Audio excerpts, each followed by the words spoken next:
What's good, YouTube? It's your boy The Craft, and I'm back with another fire episode. This episode will be talking about the drone laws in South Africa and how I almost got arrested for being negligent and flying unlawfully. If it's your first time here, please subscribe, please comment down below if you have any other suggestions that that can help someone become a licensed drone pilot. You can drop any suggestions or any drone schools that you think are suitable. But yeah, without further ado, let's get into the episode. So yeah, last year I used to shoot adverts for schools, for private schools mainly. I can't mention them because I don't want them to get into trouble. But yeah, I used to shoot adverts for schools, and yeah, we used to work as a team. My purpose mainly was to be the director and the first DOP, and the editor at the same time. So I was wearing many hats at the same time with regards to that particular client. So what had happened was we've shot 3 schools already. We're about to shoot our 4th. The school is near the airport, which is OR Tambo, and we were appointed to shoot that school. Everything was going cool. We even got landowners permission. We got all the documentation in terms of notifying parents that there's gonna be a team of videographers on this particular day who's gonna be shooting our school advert and yada yada, the semantics. That popped off on the day of the shoot. We didn't know, but one of the parents was an inspector from the CAA, and that guy pulled up. We were stationed to left off. He's like, "Yo, where's your documentation? Jiggy, we don't have an ROC." By my impression, I had appointed someone that has license and had all the documentation, but unfortunately, he didn't. So it kind of put me back a bit. But we didn't have an ROC, and that kind of worked at our disadvantage because you can't fly commercially without an ROC. So homie was a bit lenient in the beginning. He's like, "Yo, if you ever now that you guys know that you need an ROC, it's cool. You guys can pack up everything, and you're not allowed to fly your drone here, especially provided that we are close to the airport, because at the airport tower can actually pick up the signal from the drone and all of that stuff." So that happened. Me being me, because the client was upset that we can't fly, and we had assured them that we are licensed drone pilots. And because my reputation was on the line, I thought, you know what, because this guy is gone now and it's like practically midday, I might as well just fly, Then I ended up flying with my drone, which is the Nazgul FPV drone. I got some really cool shots. You guys will see them on the screen now. They were amazing. I went hard. I'm not gonna lie, I went really hard. And so it turns out that guy's daughter called him again and said, "Nah, these guys are flying again." Hey, homie came up pissed. He was pissed. He's like, "Yo, who gave you the right?" He was going crazy. He was going ham on me. "Who gave you the right to fly again? I told you not to fly."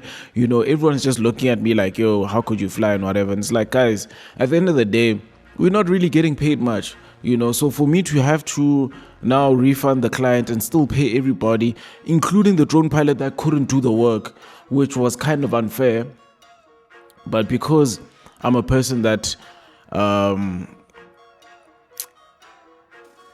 quite considerate and quite friendly, so a lot of the times, I'll feel for people and be like, "Nah, let me just operate something for you." But it just doesn't make sense that you would expect to be paid if you didn't do the job.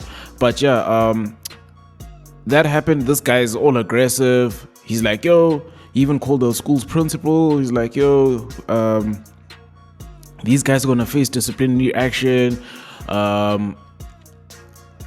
You facing possible 10 years jail time, or you're gonna pay a fine of 100K because there's like a lot of people there and stuff. So I'm stressed as fuck at this point, bro. Like, I can't function. I can't really focus on what I need to do for the day and stuff like that. And like, this guy kept on going at me and he stuck around. He's like, yo, if I see this drone fly, bro, I'm calling the cops right now, bro. And with the CAA, you can't take any chances because they're above the law, hypothetically, like the police, like they're above it, because airplane laws and all of that stuff, it's very strict because, anything can go wrong at any point.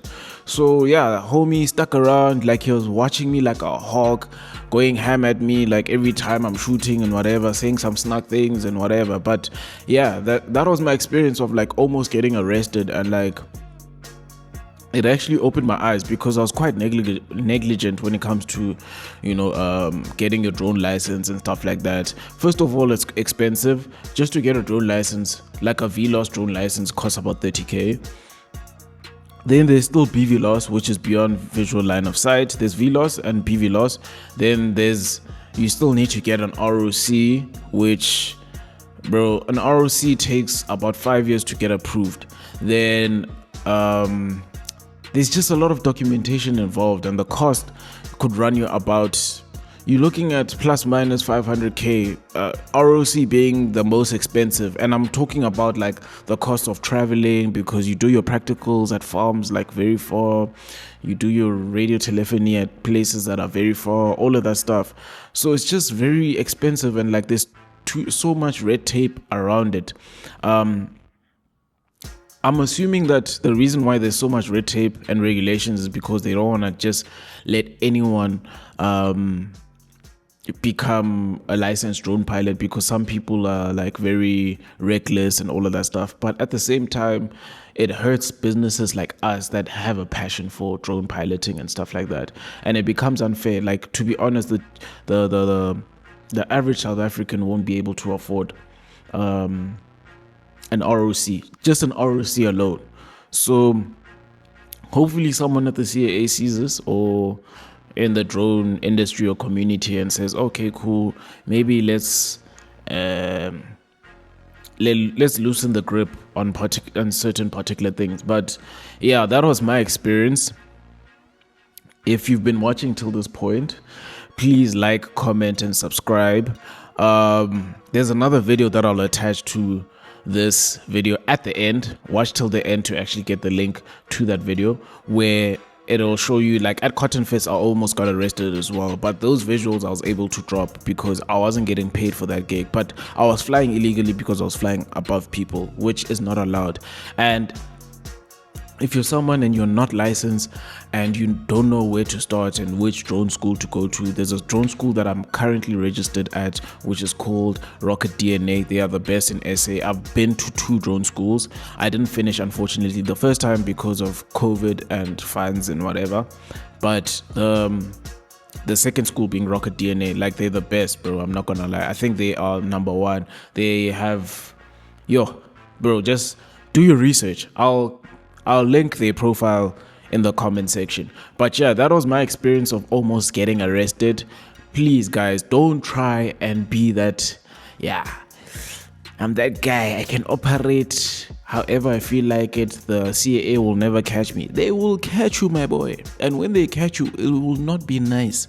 If they confiscate your drone, bro, what you gonna do? What you gonna do if they take 30K from you? You know what I'm saying? Don't try and be a last number and whatever. Most of you guys, I know you come from the film industry. Save your money. Rather pay for the drone license first, then buy a drone. Because bro, in life, if you don't operate at the highest level, bro, the highest level will operate you. In other words, cook or be cooked. In other words, adapt or die. If you don't get it, forget about it. You know what I'm saying? But it's your boy, The Craft, and that was another dope episode, another yap session, our first yap session, you know what I'm saying? And yeah, have a dope week, guys. I'll see you guys on the next episode. Yeah.